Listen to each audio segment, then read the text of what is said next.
and it becomes our first teacher. Nature is our construct. It is our market, it is our playground, and these forces were here and they're gonna be here. You can't destroy a tornado. You can't destroy the wind. You can dry up, you can make dams with rivers and lakes, but eventually water is gonna find its way. That's Olokun. When I look at Orishas, I remember many years ago, my godfather, he said in his beautiful Yoruba voice, he said, the Orishas are like unemployed people. They're waiting in the unemployment office. They're ready for you to put them to work. They work for us and they'll always be here. We are the divine, the Ori, the divine spirit.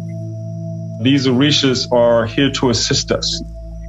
We can humanize them. They do. They have personalities, characteristics, attributes. They have functions. Welcome back to the Sounds of Sand podcast. Today we present a community conversation with our guests, Bayo Akomolafe and Chief Oluwo Obafemi Fayemi Epega.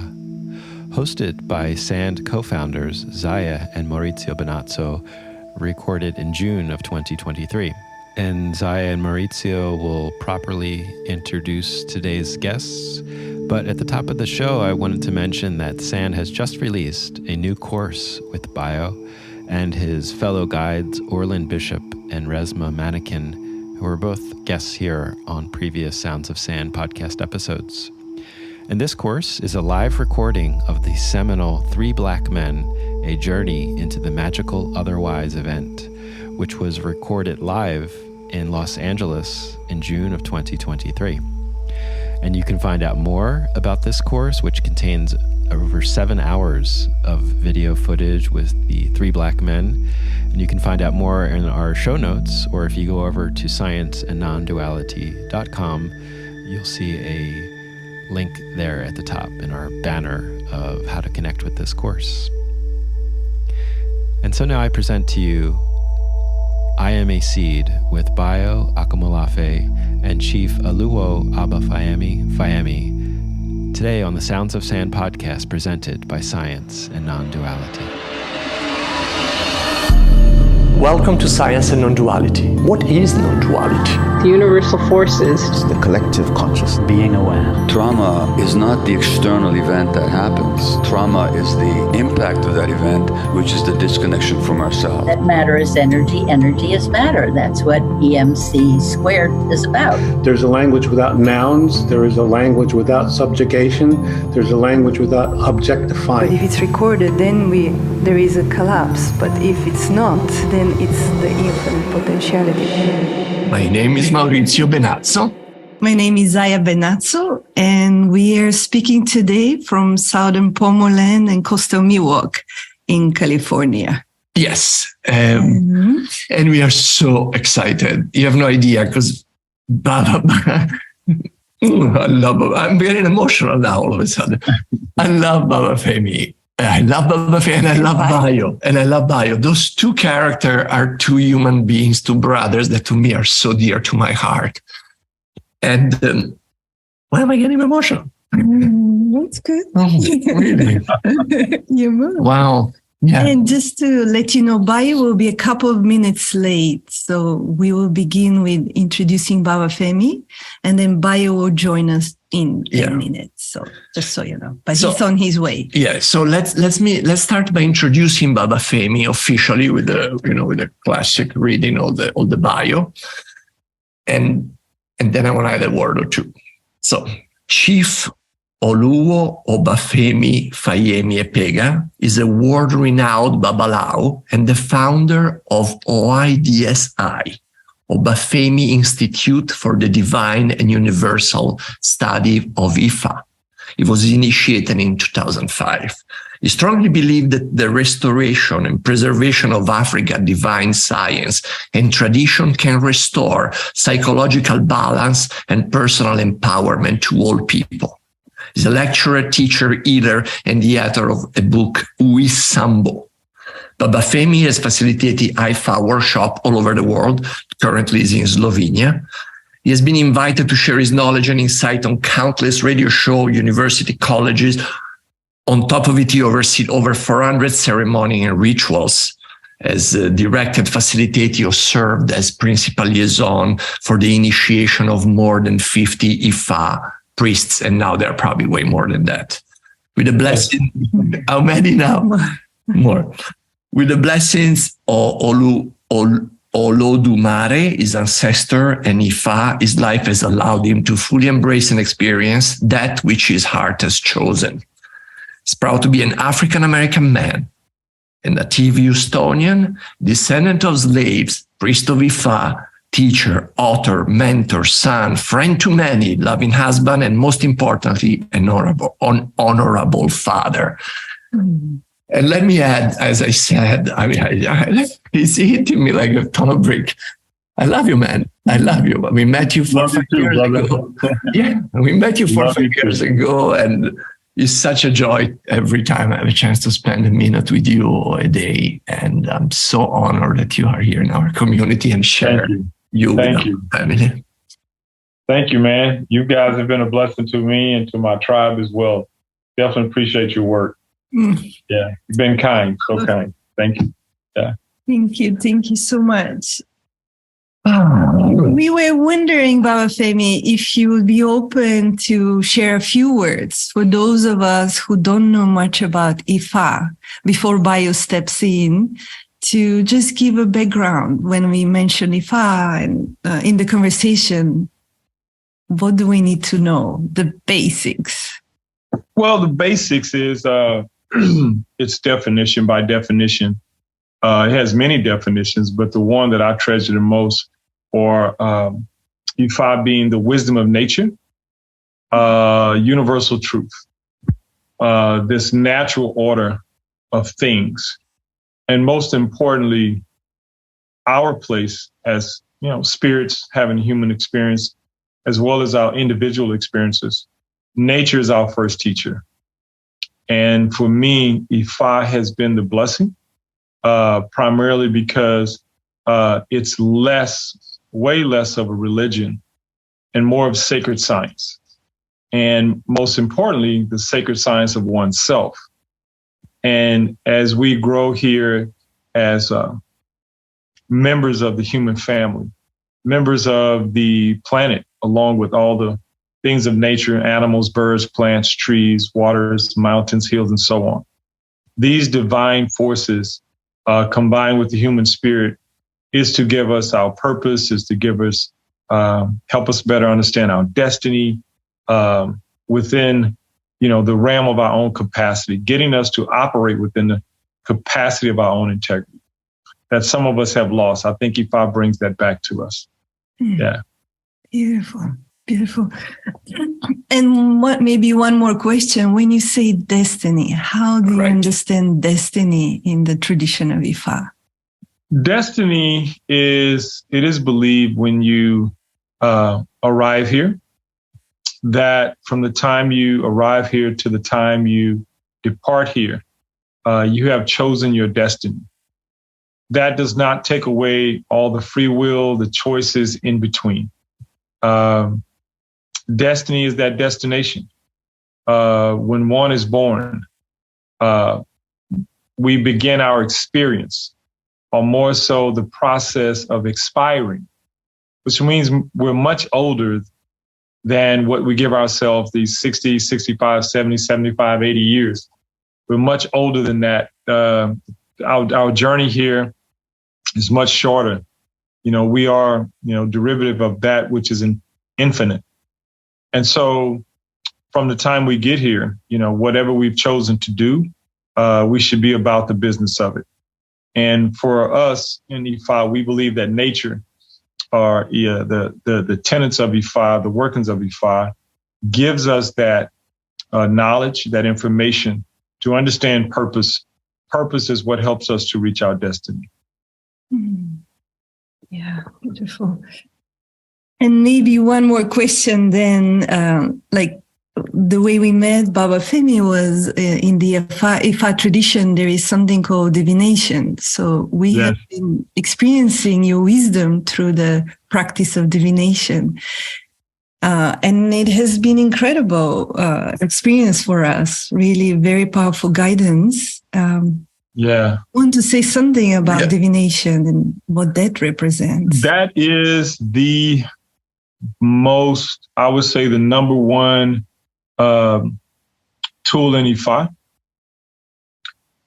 is understanding divination, because divination provides the roadmap to understanding purpose, to understanding the choices we have made, to understanding where we come from, where we are, where we're going. Divination is to be divine. It's our divinity to know. Divination helps us to understand the choices. If one has a divination session and it speaks of there is a opportunity to expand your work, your career that's upcoming. And if Ifa says this will be good for you, if you've been doubting, if you've had any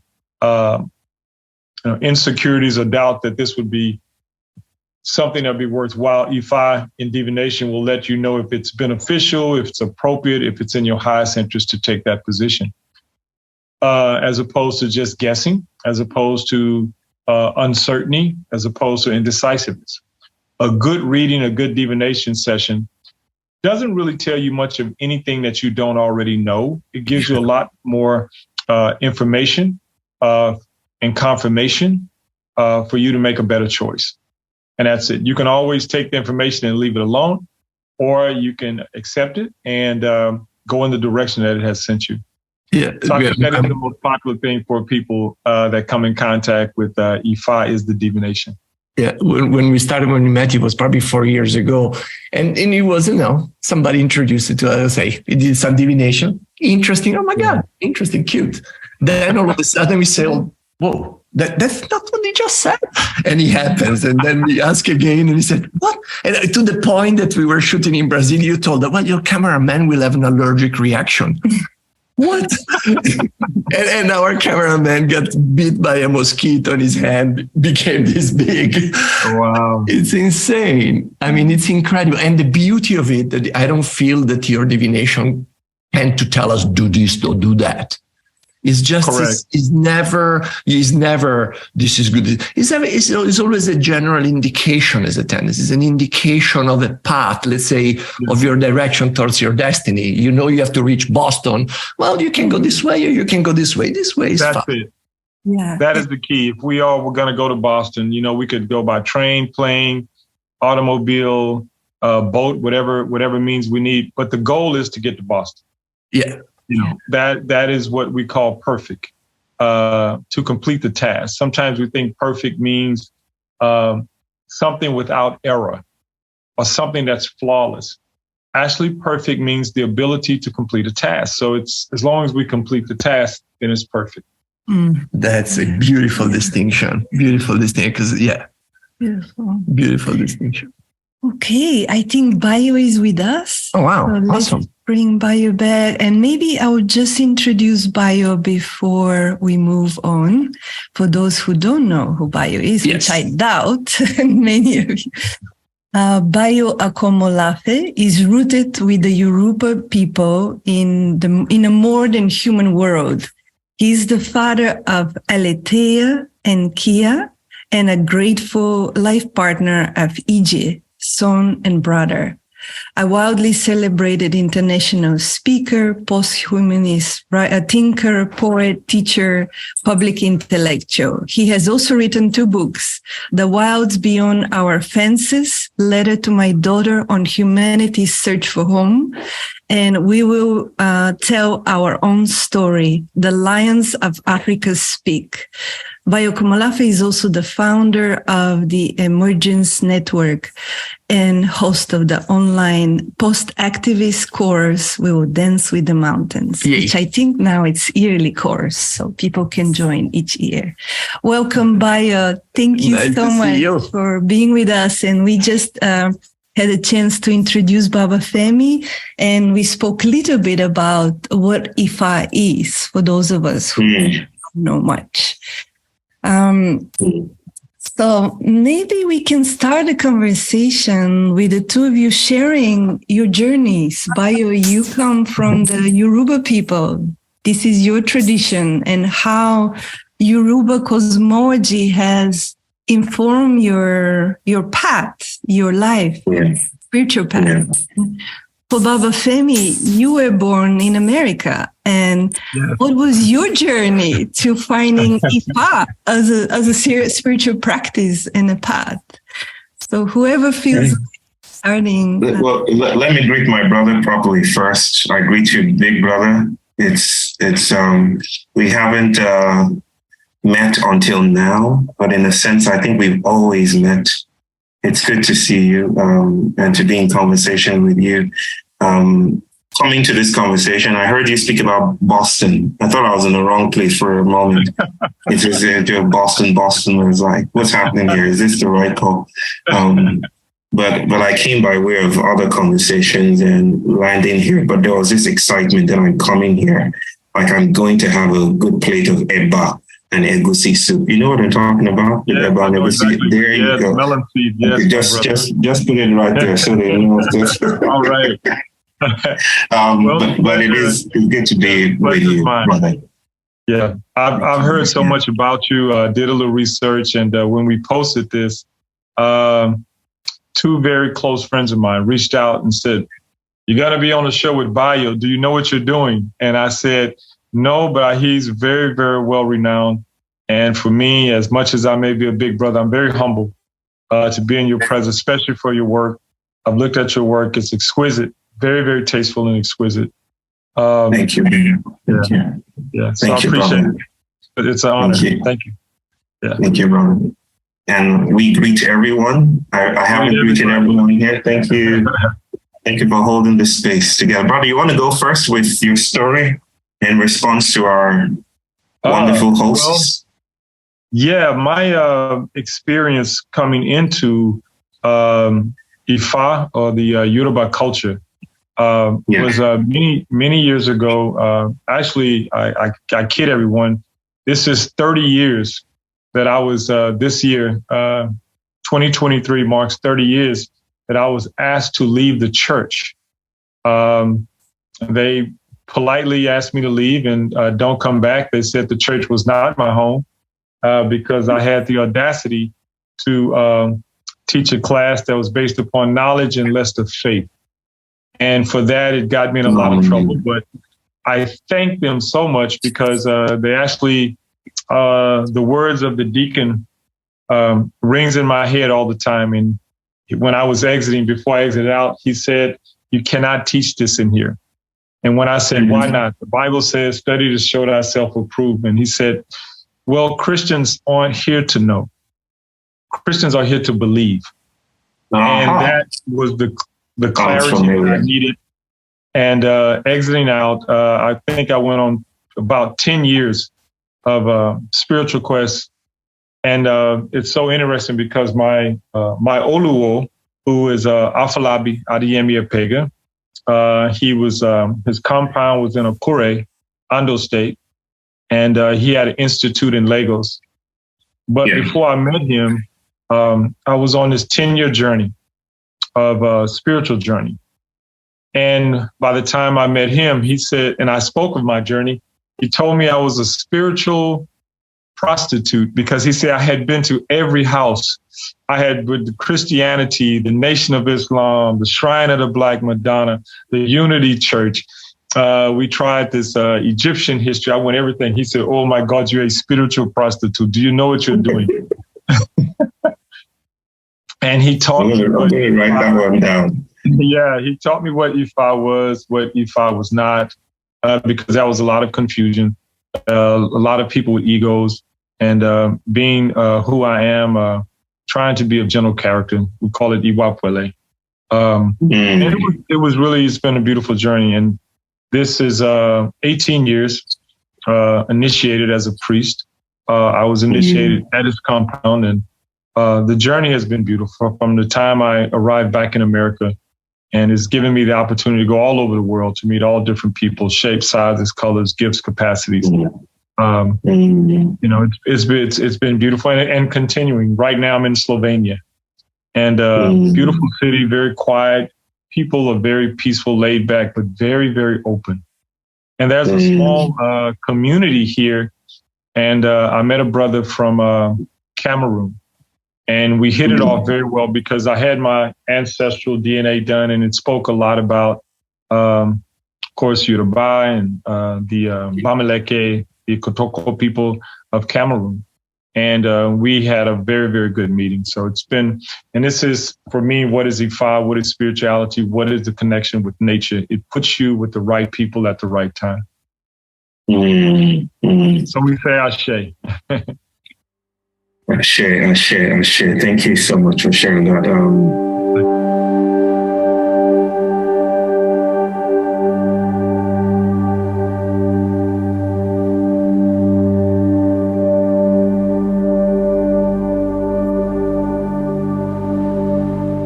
I would add some of my story to that. I'm not initiated in Ifa, but I've always felt enlisted. That there has been a calling. It's remarkable that I also felt myself drifting away from the church.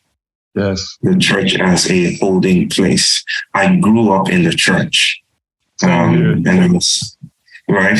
I was the choir. I was in the choir. I was the poster child for churchiness. Right, I went on Sundays and Wednesdays and Fridays. So Sunday and Wednesday, yeah. Oh, really? Really?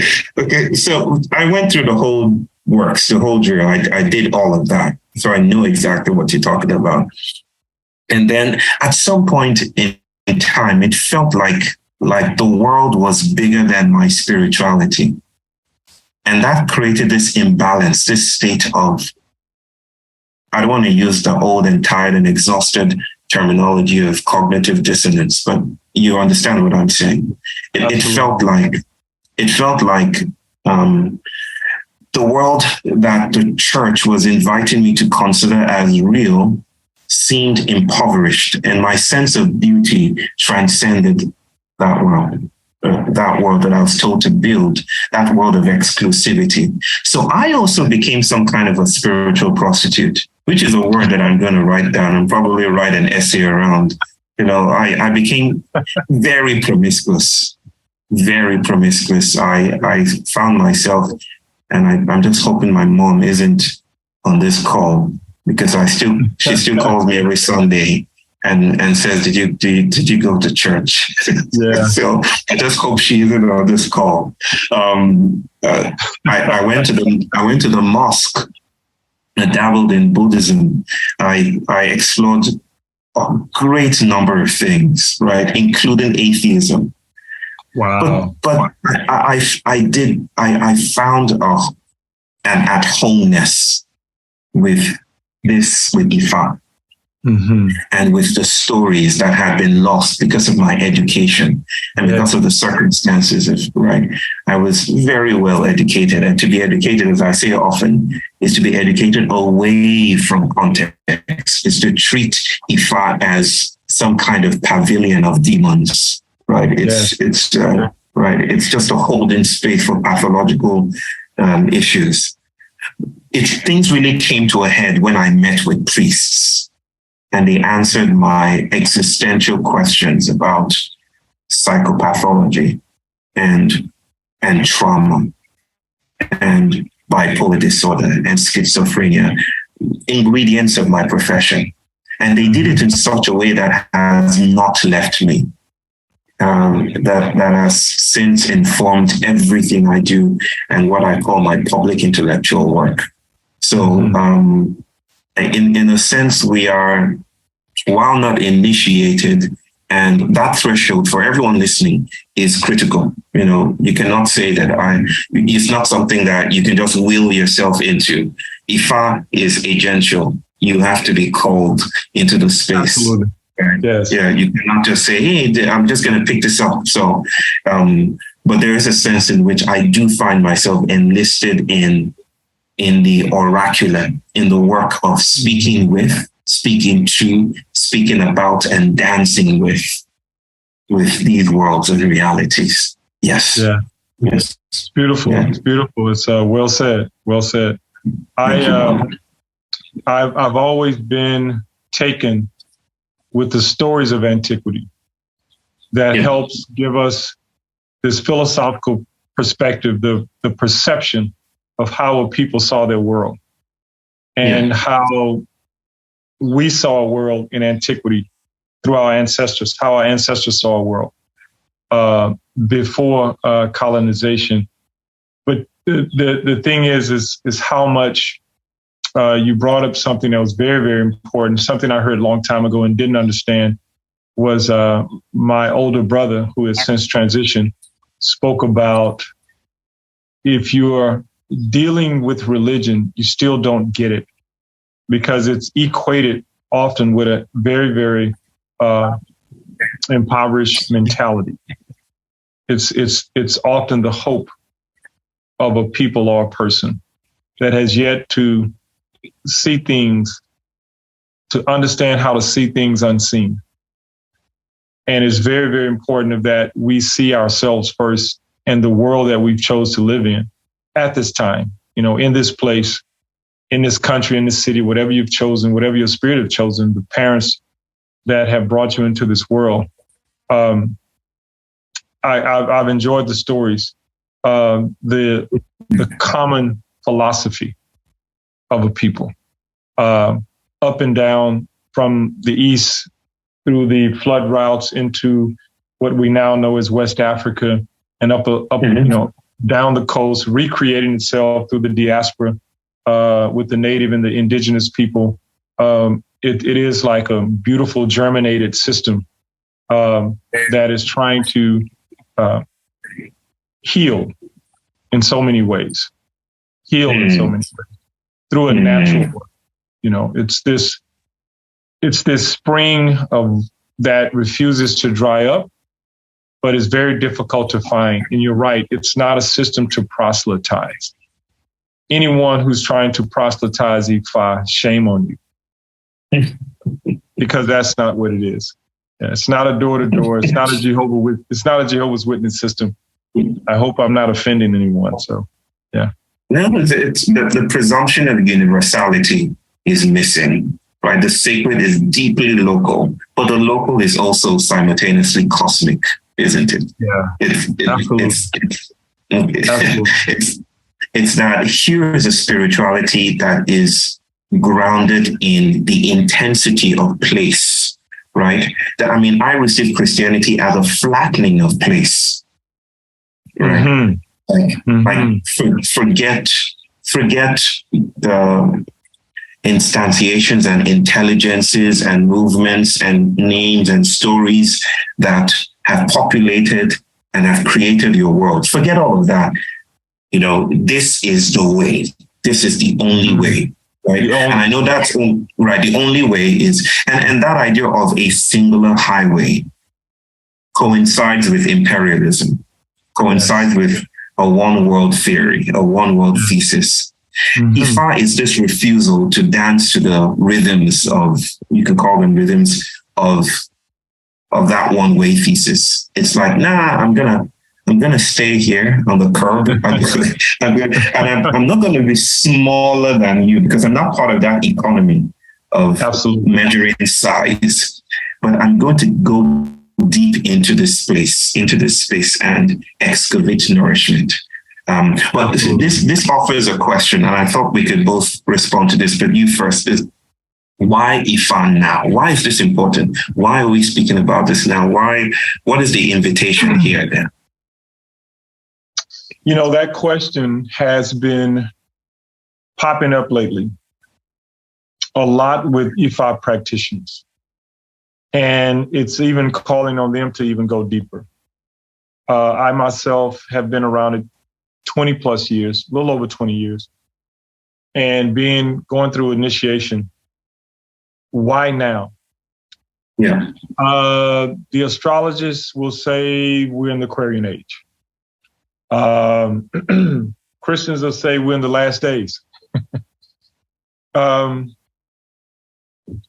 think the universe, it simply speaks that the medicine to help us go forward is to get back to sort of a natural way. the simplicity of nature. I've often, one of the things that I taught my children, and they often think I play jokes on them. I have 4 sons. Took them to the zoo one day, so I want to take you to the zoo. And they're a little bit older. And they was like, Dad, you're going to take us to the zoo? Yeah, let's go to the zoo. So we get to the zoo, we see the lions. And I said, what is that in the cage? And they go, oh, come on, Pop. We know what that is. This is a test. I said, no, tell me, humor me. Tell me what that is. And they said, it's a lion. And I said, no, it's not a lion. It's a representative of a lion, because a lion needs to be on the tundra and the savannah doing what a lion does. The integrity of the lion has been challenged. We as human beings must learn to operate within the capacity of our own integrity. But we don't know what that is. We've been compromised. We no longer think thoughts. The thoughts think us. He's being fed. He roars. He entertains us. But trust me, even though they have promised him a longer life with better health care and a proper diet, it does not mean he's operating within the capacity of his integrity. And I think that's what Ifa, being the wisdom of nature, can offer us. But that may be different for everyone. It's how you see your world, how you choose to see your world, as opposed to what you've been taught to see. And so we've been taught that lions are better seen in the zoo. And when I had the opportunity to visit Masamari and watch the migration into the Serengeti, that whole scene was like a big lunchroom. It's like a big buffet where these lions walk simultaneously with zebras and wildebeest. And the wildebeest are not afraid because they're 1,000,000+ strong. The lions just need one of you per day. And to me, that is the wisdom and the beauty of nature.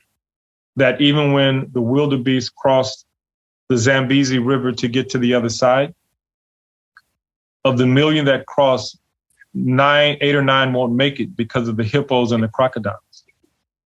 But if they remain there, they're going to starve because they've eaten up all the grass. So they have to cross over for the new grass. And to me, that is the simple wisdom. And they're operating all within their integrity. There's sweetness, there's kindness, there's family, there's violence, there's mayhem, there's anxiety, there's to cross that river, but it's all part of life itself. Thank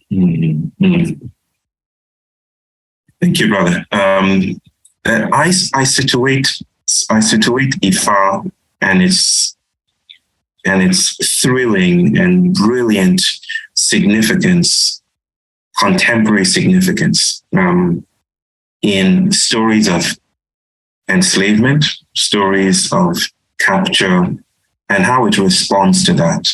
Right?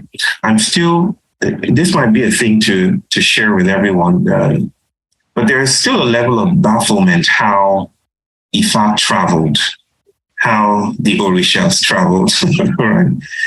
The Yoruba people were not by any means the dominant group. I mean, there are people from Angola, people from Cameroon, present day, taken across the Atlantic. The Yoruba people were just a subset of the Africans that were abducted, stolen.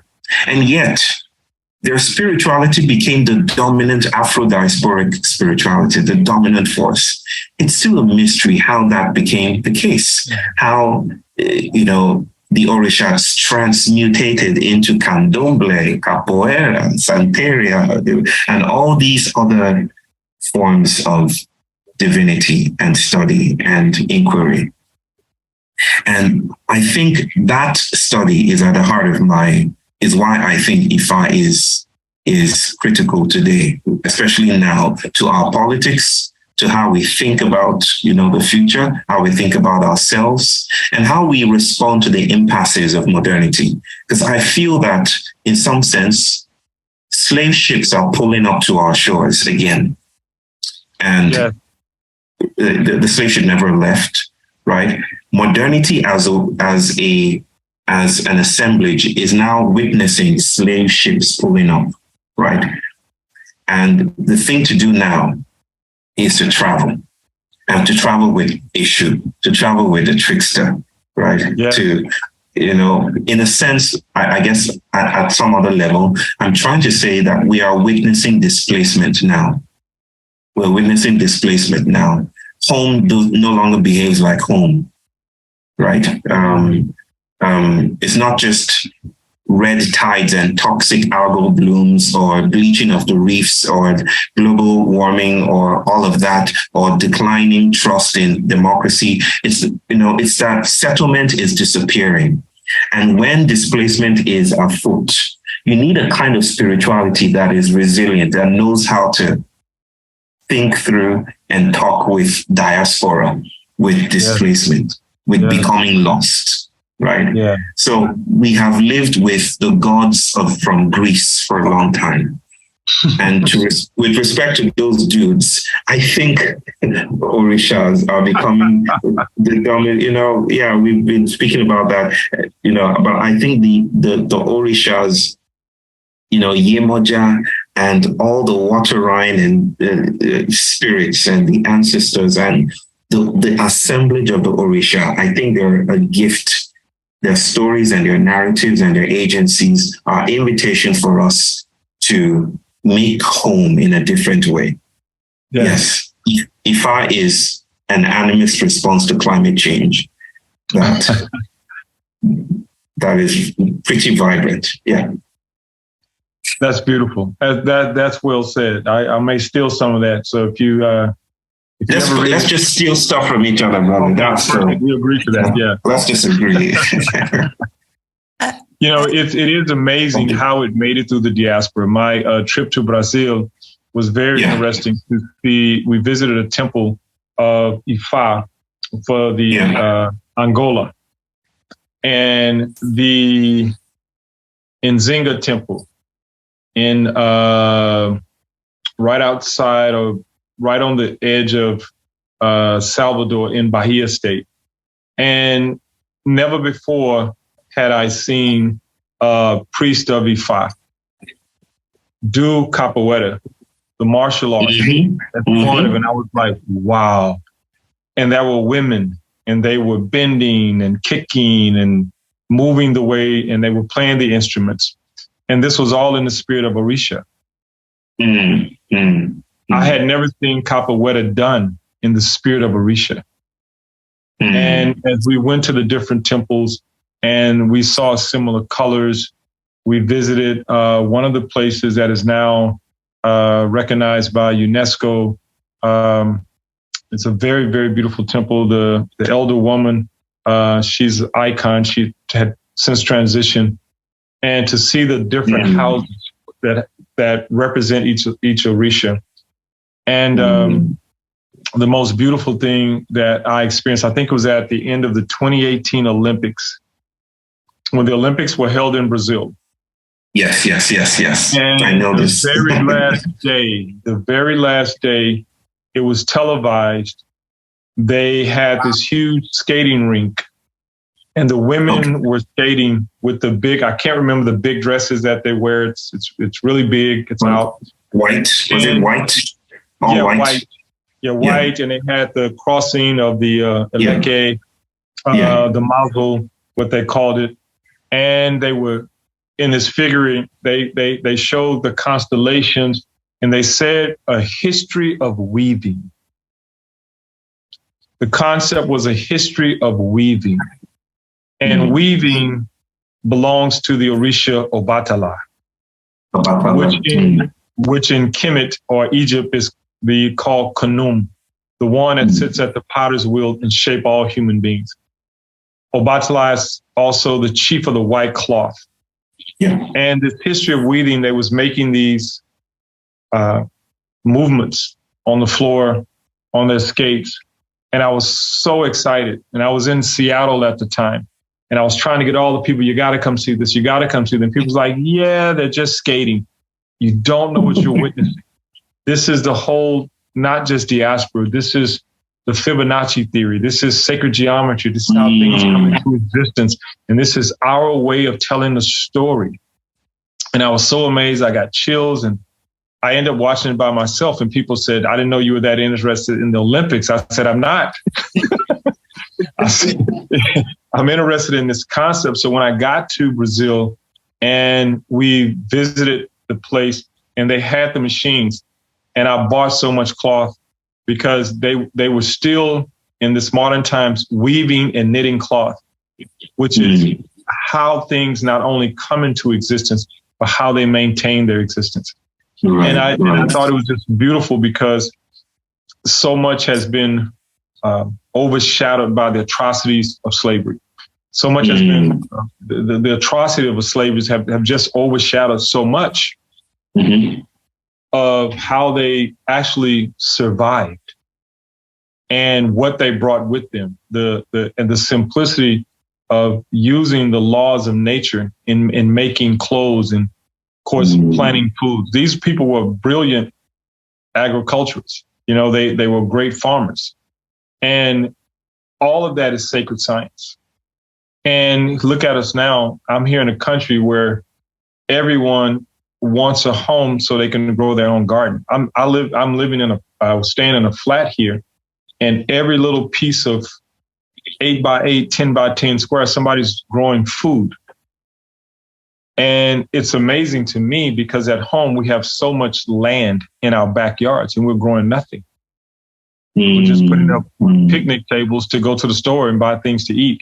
And so the contrast for me, when you speak about why now, that organic compound, it's trying to make its way back, because I think in our own manifold mercy of human beings having this spiritual experience, we're crying out for something.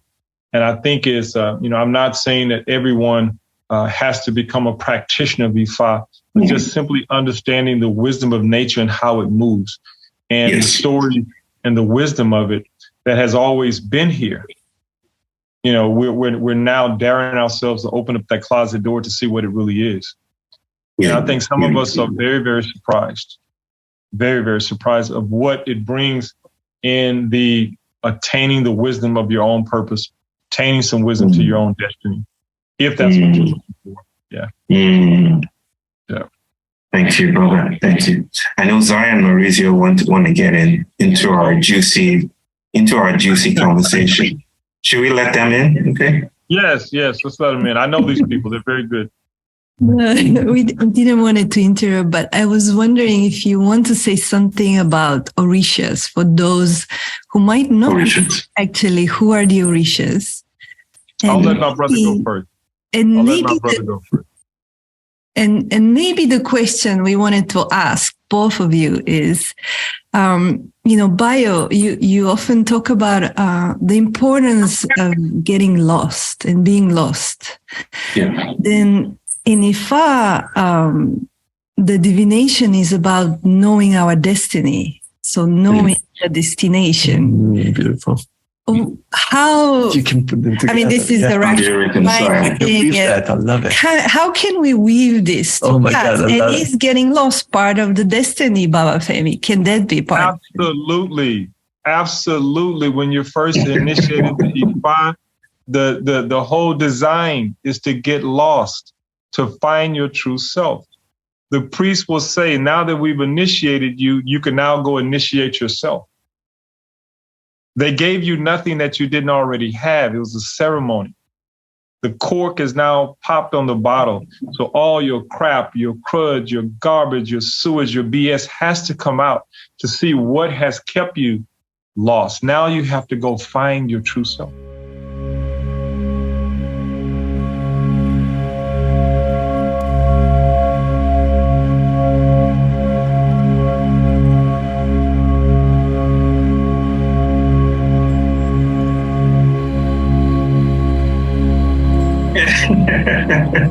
No contradiction here. No contradiction. And if there's a contradiction, then it's spicy.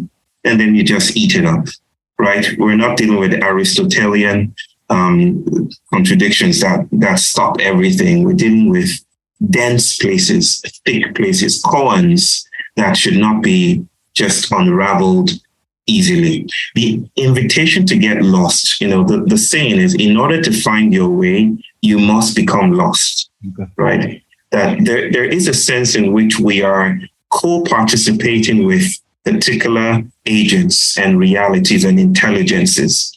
And they understand that, like the priests that I've sat with understand that we are entangled with the world. They have no idea, they suffer no illusion that we are under no illusion that we are independent actors. No, we're not independent, like in the sense that neoliberalism might think of us as independent and isolated. Every action is an acting with, right? You act with an ancestor. You visit a priest, he might tell you that, 20 years ago, your aunt did this to you. I'm not going to tell you what this means, but your aunt did this to you and it has caused all your problems. You have to meet that aunt again. Even though she's dead now, you have to appease that aunt, right? There is a sense in which we are connected in ways that are invisible to the world around us, right? And this dances so beautifully with post-humanist material feminisms, indigenous ways of understanding the world, Black scholarship, right? These are the things that we're saying, that we're not dots in a world, we're lines of continuity and discontinuity, okay? So getting lost is addressing your entanglement, right, with particular assemblages. Getting lost is addressing the fact that there are others around you and you have to meet them first in order to meet other ways of being in the world. You have to address, you can't just dance across thresholds, right? I've often humorously said that white modernity is demanding to speak with the manager, right? It's like, I need to, like right now, I want to address why is the sun this hot? It's uncomfortable for me. I demand to see the manager. There is a sense in which it's an eliding and occluding of the densities and intensities that the world is made up of, right? And so getting lost then is noticing that you have to address thresholds. You have to bend your posture. You have to prostrate when Shango is passing. You can't just ease your way through things or snap your fingers and the world bends to your will. The world is will. The world is expansive. The world is alive. And this might be a beautiful way to segue into, speaking about orishas. Orishas are super deities. My daughter asked me about orishas the other day, and I used the Avengers to explain. Yeah. Oh, you've done that? Okay. We've done that with the Hulk and Captain America, but go ahead. Yeah. It's that might be a beautiful way to the orishas are, I don't want to call them heroes, right? The hero myth or the hero architecture is too impoverished to hold what these figures are doing, right? But they're superhuman archetypal forces, their intensities, their powers. We will speak of them occasionally as if they had human form. And our stories will anthropomorphize them as interacting with the world of humans, in ways, for instance, the way Ishu is often represented as an old man, sometimes crippled with a phallic skull, a hunchback wearing red and black. There are many ways that we story and, bring them into the world of human relations. But I think of orishas as intensities, as fields that enlist bodies in how the world comes to matter. Ishu, as a trickster, disrupts our idea of permanence and binaries. Yes. You think you figured out the world? Ishu comes into the picture. You think you've had everything settled? Ishu steals into the picture. You think you've won? Nah, victory owes a subtle debt to failure, right? And Ishu comes in and reminds you that you're not all that. right? So these are intensities, and we call them orishas, and there are, what, brother? I think 256 of them. There are multiple orishas. Yes, multiple orishas. There are so many, they're countless. Wow, that's a lot. You pretty much nailed it. Adding to their functions, governing forces of nature, rooted in allegorical, anthropomorphic meaning, esoterical wisdom, whatever you want to call it. They are the angels of Christianity. They are the Elohim of Judaism. They are the gods in Hinduism. They are the netters in Kemet. They are the let us make man in our image and likeness. These archetypal energies, the archetypal coined by Carl Jung many years ago as archetypal energies, but they are the first 5 days of the Bible that God created. And then on the sixth day, or the Greeks call the sixth or sex, or the day of man, we come. And it becomes our first teacher. Nature is our construct. It is our market. It is our playground. And these forces were here, and they're going to be here. You can't destroy a tornado. You can't destroy the wind. You can't, you can dry up, you can make dams with rivers and lakes, but eventually water is going to find its way. That's Olokun. When I look at orishas, I remember many years ago, my godfather, he said in his beautiful Yoruba voice, he said, the orishas are like unemployed people. They're waiting in the unemployment office. They're ready for you to put them to work. They work for us, and they'll always be here. We are the divine, the Ori, the divine spirit.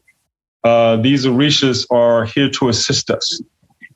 We can humanize them. They do. They have personalities, characteristics, attributes. They have functions. As he was saying, when you can't just walk by Shango is Kabiesio. It's the king that never dies. That is our root chakra. That is the bones. That is the sent by the ancestors. This is here to elevate us. Orishas, with their characteristics, their attributes and functions, we would give Shango plantains, because we feel as though the connection of our mind has made the connection with nature, that this would be the thing to give Shango. Of course, you can give plantains to anyone, but we've designated them to Shango. Why? Because of his trees, because of his attributes, his characteristics. Obatala is not to drink because of the head, the wisdom, the intelligence should never be disrupted by that type of influence of spirits, with what we call liquor. We call it oti, or spirits. But Obatala is not to drink, because when he drinks, he then creates the hunchbacks. He creates the albinos and so on and so on. So this is people would say this is folklore, this is tales. No, this is anthropomorphic meaning. This is esoterical wisdom of how people saw their world. To know God is know God's creation. So we study the seen to see how the unseen works. And for me, this is where orishas were born. We had to see how the wind moved, the governing forces of Oya, and so on and so on and so on. The healing of herbs with Osayin and the Ogun clan, that Ogun is governing the heart. And what do we do when one is sick and ailing? Yemoja, with her nurturing, the great mother, we take her to people and we do the rituals and we try to connect their spirit with the spirit of Yemoja. And this was the medicine. This was the medicine of knowing herbs.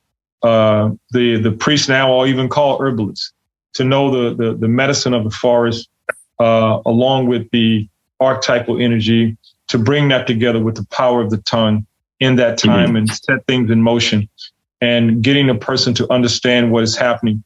There's a healing process that can begin if it's within the destiny that this person survives whatever it is that they're going through. Orisha has helped us in many ways. How many times you were on the 20th floor of that corporate building, and it was a beautiful April, spring morning on a Wednesday, and it's the last place you wanted to be was inside of that building. And you got on that elevator and you went 20 floors down and you sat in the park, you had your lunch, and the last thing you wanted to do was grab your bag and go back upstairs. It's something about nature that heals us. It's something about having our feet in the sand and just listening to water rush up to us, but never staying, it goes back. Just simply the science of the human spirit, the body, and how it moves with nature. These, when we look at the ocean and we see Yemoja, we see Olokun, and the cowrie shells that comes from the bottom of the ocean that became our first money, representing the subconscious, the thing that lies deep within us, the answers for our prosperity that lies deep within us. This is the connection we have to make in getting people to understand what Orisha represents. They are you are them, because you are nature. When the doctor says you need more magnesium, you need more iron, you need more zinc, this is all the things in the dirt. You need to drink more water. This is 2/3 of the planet, and your body is calling for more. It's such a wisdom, it's such an intelligence. And we, as human beings, I've always said, we've complicated every damn thing that we can complicate by simply overthinking and not just letting. And so this whole concept of initiation is about remembering. Someone put it in the group. I think it was Tracy, Sister Tracy Bashadun put it in the group. You have these members, and now you're trying to remember. And for me, and probably building a going back over the bridge, when Ifa, why now? Oftentimes I've seen what Africans are trying to forget and African Americans are trying to remember. We're going to have to come together and understand. Yes. It's not about joining the temple. It's not about joining a mosque or a synagogue, but simply rejoining yourself with that sense of nature. And I say this with all love. I'm not. It's not that I don't care about global warming. I just think the earth, it does what it does without our influence, as much as we think we are. She will defend herself, and she's going to win. She's always has. She's undefeated. And I think when we find our flow and we find our rhythm, I think all of us are lost. And we're in search of not just self and not just purpose, but there's even a deeper part of what we're looking for. We have yet to unlock that DNA that we say we have not unlocked. It's somewhere hidden in that DNA that we have not unlocked of what we're really looking for. And so it is correct, because when we go into ceremonies, we go into initiation, the place we call Igbodu, the womb of the forest, to recreate it. There's a sense of us that has to go in as a child. No matter if we're 25, 35, or 45, we have to go in as a child. We have to come and we have to start over. Initiation means to begin again. And you don't go into it and you get jacked in like Neo from the Matrix. There's nobody's going to plug you in. You come out and you can do all the martial arts and you know everything. It's the first step of a whole new journey. Or is it the first step of the journey you should have begun many years ago? We don't know. But the one thing we know is it does take a sense. And I think I spoke about that when I left the church. I went on a 10-year quest. I was lost because my home kicked me out and I had to go find self. And I went through all this. It's like the alchemist. I had to go through all this just to get back to self. And still discovering what self is, because there's a new day. So what do I mean on this day that I didn't mean on that day a year ago?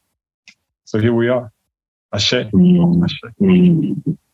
Yeah, sure. What do I want to add to that? There is a sense in which nature is an unfortunate word. Right? It's an enlightenment concept. The way we think about it is the way we often think about it, especially modern citizens and our modern epistemologies, our modern ways of knowing, is as this dead and instrumental and flattened thing that is only good as a stage for human action and human sociality, right? So we are the actors and nature is the stage. I think Ifa marks the moment when the stage refuses to be just a backdrop, right? Mm-hmm. When the stage says, nah, I'm acting too. I'm in the plot. I insist on being given a character. I don't suppose you know the concept of a non-playable character, right? In video gaming, there's the non-playable character. They're the ones that just walk there for aesthetics, aesthetical reasons. They just walk while you're doing your own stuff, right? They walk and populate. They're the furniture of the game. But the moment when an NPC interrupts the game is when you know that shit, so to speak, has hit the fan. So in a sense, Ifa is that moment. It's that now the world is not just mechanical. It's not just flat. We're not talking about the nature of those continental philosophers. We're not talking about that nature. If we are to use the word and term nature, then it's wild. Nature is wild and populated and teeming with life. And one way to think about that is the Orishas. And Orishas trouble the idea that the road is flat, because the road is not flat. To use Brother Ben Okri's word, the road is famished, the road is involved, the road is curious, the road is hungry, the road is kind and benevolent, the road is invested with desire. So yeah, that is one way to think about Orishas. Yeah.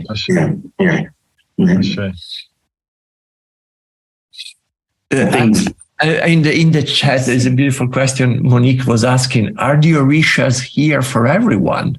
Can we all call upon them for help? Absolutely. And how? I like how we say. I want to see the manager. I like how we said absolutely and kept quiet. Absolutely. I'm going to let my brother answer that. Absolutely. Okay, I'm going to answer in this way. Can we call for help? Yes, I think we can. Calling for help is already a mark of humility, right? And humility is a coming down to earth. And a coming down to earth is a witnessing and encountering of Orishas and their intensity, right? So yes, we can call for help. How is a different question. Now, the way my brother here might respond to that or might feel permitted to respond to that might be different from how I respond to that. I feel that calling for help is the activation of a different kind of politics, right? Like, I feel the politics of our time is inadequate to what the world is doing, what the earth is doing, right? We are living and acting as boxes. I said once at a conference in Nairobi, everyone was so fascinated.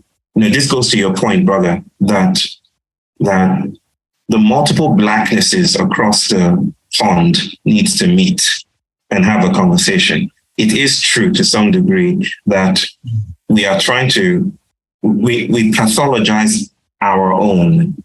And this is what African Americans are picking up and dancing with, because I was told that Ifa is demonic work, right? I was told that it's evil. I was told that one has to. I appreciate everyone saying one has to be careful, but that was spoken in the sense and with the logic that the world is divided into two, a binary between good and evil. And if you speak about Ifa, you're joining the wrong side of things. But now I'm recovering from that. And to recover for me is to try to forge new alliances with the world that we thought we left behind when we started to speak about freedom and justice as a flattening concept, and all those things that are compromised values, that mark the moment when we became part of modernity, right? So I was saying that I said in Nairobi that thinking outside the box is exactly how boxes think. Right. There is a sense in which we are using the impoverished tools of modernity, of incarceration, to address our suffering and oppression. Now we need to do something different. We need to do the impossible. We need to be encountered. We need to encounter these orishas. And again, orishas, for me, are the invitation of what we rudely call nature to behave and posture ourselves in the world in different ways. So when I speak about a politics, I'm speaking about a politics that allows us to create art in different ways, to listen, a politics that is a sensorial emancipation from the trap of modernity and the logic of modernity, right? Orishas cannot be conceived entirely within this linear framework. It's all puppets and games, for instance, to the person who is invested in the scientific method and the purity of empiricism, right?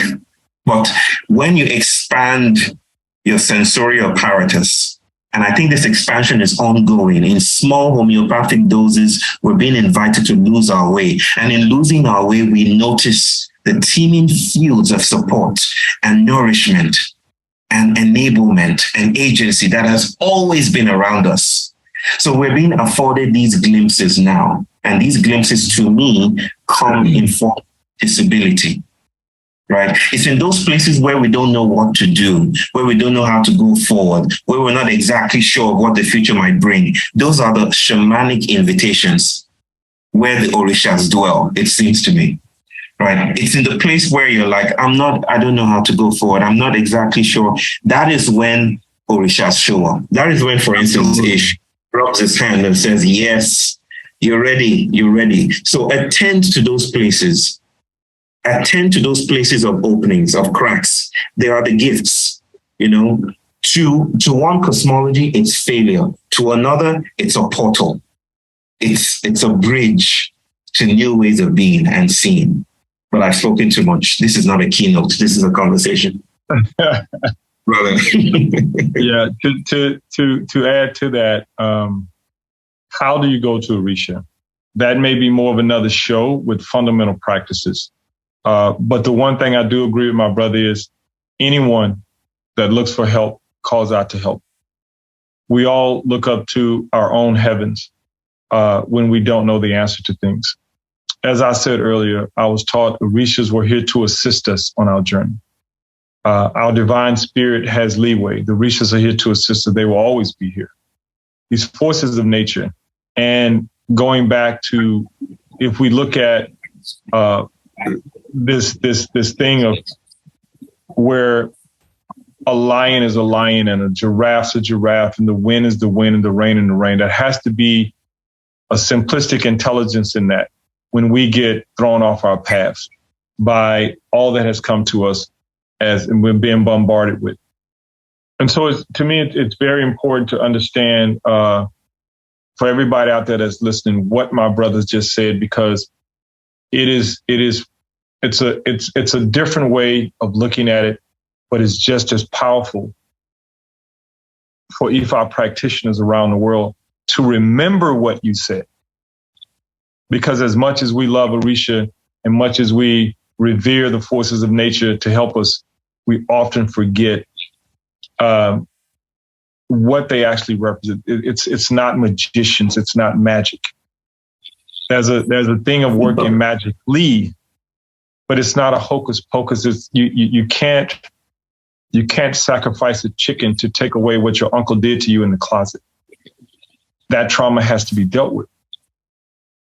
We have to understand Ifa and Orishas. It's all the inner work first. It's not the outer work. To just simply deal with the outer work, in my opinion, you're back in church. You're waiting for something outside of yourself. And so what does it really mean? And I think we're going back to the statement, you have to get lost first. And you have to purge all this first. What got you to the place that actually thought that you had made it? But you're still breathing. You haven't made it if you're still breathing. And so I think when we look at Orisha, I've met people here who are now explaining their dreams of the characteristics, the attributes, the functions, the colors, the numbers, the planets that have showed up in the form of Orisha. And they're now saying, this makes so much sense to me. And these are people who don't even speak English. We have to have translators. So there's a universal language to it all. And it is also part of the drama of the human condition, that in search of what? I think that's part of why we're here, just to understand in search of what. And these forces are here to help us, to help guide us to that. And I think the last thing we could do is to simply bastardize it into a religion, and it's being demonic, because 30 years ago, I would have said the same thing. This is witchcraft. This is demonic, until I really understood what witchcraft really is. Or was it the actual medicine that our capturers did not want us to know? Because if this is what you were doing for them to take people, even most what we call indigenous people around the planet, for their agricultural skills, their skills in how seasons move and how things migrate, how to live, they weren't surviving, they were living. And to come across those who are just trying to survive or expand their surviving, as opposed to those who are just happy with their living. And to me, this is why I think also what we said 30 minutes ago is why now? Because I think the politics, the governments have put us into a position of surviving. Ifa teaches us simply how to live, how to get along with what we've been given, as opposed to the constant struggle against something that someone else has put in place or convinced us that it's been put in place. And so to tap into that inner, whatever you want to call it, I think sometimes that's the only thing that you have. Malcolm X once said self-preservation is the only thing that you have, preserving the right. His wife said he didn't trust anyone. And Oprah said, well, why, Betty Shabazz, that Malcolm didn't trust anyone? Is he said because under certain circumstances, he don't know if he could trust himself. But the part of surviving and living is an area that I think we really need to visit. For the average person on a daily basis, are you surviving or are you living?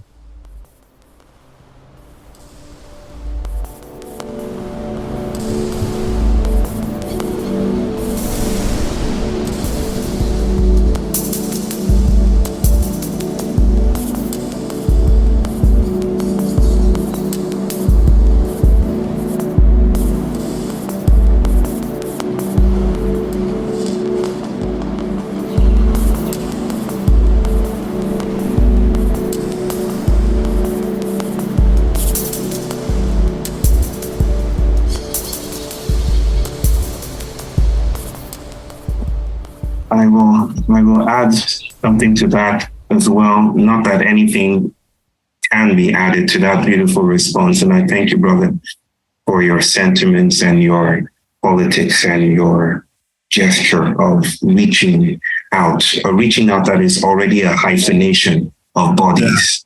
Right. It's not because we have never been the dissociated self that our modern epistemologies compose us as. We are not dots, but lines. And it might feel like a querying of the beginning. We started with examining our mutual Christianization and how we were both kicked out, so to speak. And I returned to a story that is written by C.S. Lewis. I cannot remember all the characters, and I know there's Aslan. Aslan is the lion who is a stand-in for Jesus, right? And I think there's another one called Bar Aslan, but I can't quite remember the name. It was a long time ago I read this, The Lion, the Witch, and the Wardrobe, Chronicles of Narnia. He tells the story of a soldier who is on the other side, right? This soldier is not a worshiper of Aslan, so he's not considered good, right? But yet this soldier is commendable, lives well, lives in beautiful relationship with the earth and with others around him. When he dies, he finds himself in a field, and Aslan comes to him, and he's shocked because it wasn't Aslan he prepared to see. It was his own God, not Aslan. And so he's like, I'm so sorry, right? I didn't know it was you all along that was the real God, right? This is the story. And Aslan says he expects to be banished or punished. And Aslan responds by saying, no, not at all. You are my child. And all those things you did for those people, you did for me. You notice, brother, I'm sure you noticed the Christianity here. Yeah. All those things you did for those people, you did for me as well. Now, I tell this story because there is a politics that is a contemporaneous politics that doesn't know what to do with fluidity. It's scandalized by the idea that identities are not primary, that identity flows. Eshu realizes this, Eshu knows this. And the technology of the Orishas is an invitation to get lost over and over again and not to hold so tightly to what we think we know. To that person asking about how do I show up? I am a white person. I don't look like you. How do I show up here? And I'm saying to you that Orisha is much more than a constellation of human-like figures. Orisha is an animist territory. It's a posture. It's an intensity of field, and it will enlist whoever it wants to enlist, especially those that don't even look like me, right? I don't even speak my own language well, and I've heard people from Europe speaking my language to me, right? There is a sense in, and I'm not reducing Orisha to the communication of language, but I'm just trying to say here that the posture of decolonial futures and emancipatory possibilities will not depend on us looking like something or the other, right? It will invite us into a beautifully radical and hospitable place of new kinds of relationships. So in some senses, you are already being enlisted, right? Enlistment is different from initiation, but you are enlisted if you are asking these questions. And I would encourage you to keep on cultivating bewilderment and keep on finding others to keep communing with. And summarily, by and by, Asher following you around, you will be met and you will be called. Yes. And you'll be invited in. And there's a lot of goodies in and feasts. Yes. And thank you for listening to The Sounds of Sand. We invite you to explore more of our talks, dialogues, videos, articles, events, and offerings through our website, scienceandnonduality.com. If you've enjoyed this conversation, please consider becoming a member to access our massive library of Sand content, available exclusively to Sand members. And we would love it if you could leave us a review on Apple Podcasts, Google, and Spotify. And share this episode with your family, friends, and all sentient beings. Be well.